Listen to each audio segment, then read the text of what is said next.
காவல்துறை மரணங்களை தாவேகா வன்மையாக கண்டிச்சது போராட்டம் நடத்துறது. ஆணவ கொலை விவகாரத்தில் வந்து தலைவர் அறிக்கவில்லை அப்படின்ற விமர்சனங்கள் இல்லை. எங்களுடைய தேர்தல் மேலாளர் பொதுச் செயலாளர் சகோதரர் ஆதவர்ஜுன் அவர்கள் வந்து நேற்று அறிக்கை வெளியிட்டார். சரி, இந்த சம்பவம் குறித்து கண்டிப்பாக யார் தவறு செய்திருந்தாலும் அவர்கள் மீது சட்டப்பூர்வமான எந்த தயவுதாட்சிய நடவடிக்கை எடுக்க வேண்டும். இதை எஃப்ஐஆரில் யார் யார் மென்ஷன் பண்ணியிருக்காங்களோ அவங்க மீது கண்டிப்பாக நடவடிக்கை எடுத்து உடனடியாக கைது செய்ய வேண்டும். அதில் எந்த மாற்று கருத்தும் இல்லை. அதே நேரத்தில் இதில் வந்து தமிழக அரசு உடனடியாக நடவடிக்கை எடுக்கும். இதில் எந்த மாற்று கருத்தும் இல்லை. இதில் எங்கள் சைடில் எந்த மாற்று கருத்தும் இல்லை என்பதை தெரிவித்துக் கொள்ளுங்கள். அது எங்களுடைய தலைவர் கண்டிப்பாக இதில் என்ன செய்யணும், ஒவ்வொரு விஷயத்திலும் பார்த்துருப்பீங்க, எதை கையில் எடுத்தாலும் அதை மக்களுக்கு தேவையான மாதிரி கொண்டு போய் சேர்க்கிறதுல எங்களுடைய தலைவர் முதன்மையாக இருப்பார். இதில் என்ன செய்யணுமோ என்னன்னு ஆலோசனை செய்து எங்களுடைய தலைவர்கள் அறிவிப்பு வெளியிடுவார்.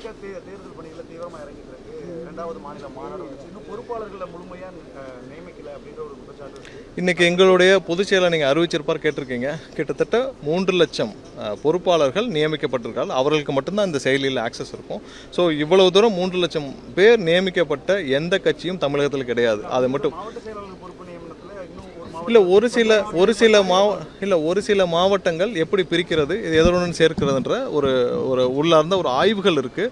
அதைப்படி தான். மற்றபடி 99% முடிவெட்டுறது. ஒரு சிலது ஆர்கனைசேஷனாக எப்படி பிரிக்கணும் இல்லை எப்படி மாற்றணும், ஏன்னா அதில் வந்து ஓட்டர்ஸ் எப்படி இருக்குது. ஸோ அது மாதிரியான வேலைகளாம் தவிர்த்து எந்த பிரச்சனையும் கிடையாது. 3 லட்சம் பேரை நியமித்த எங்களுடைய பொதுச் செயலாளர் எங்களுடைய தலைவர் அவர்களுக்கு ஒரு சில மாவட்டங்கள் நியமிக்கிறது ஒன்றும் பெரிய கஷ்டம் இல்லை. கண்டிப்பாக அது சீக்கிரம் நடந்து முடியும்.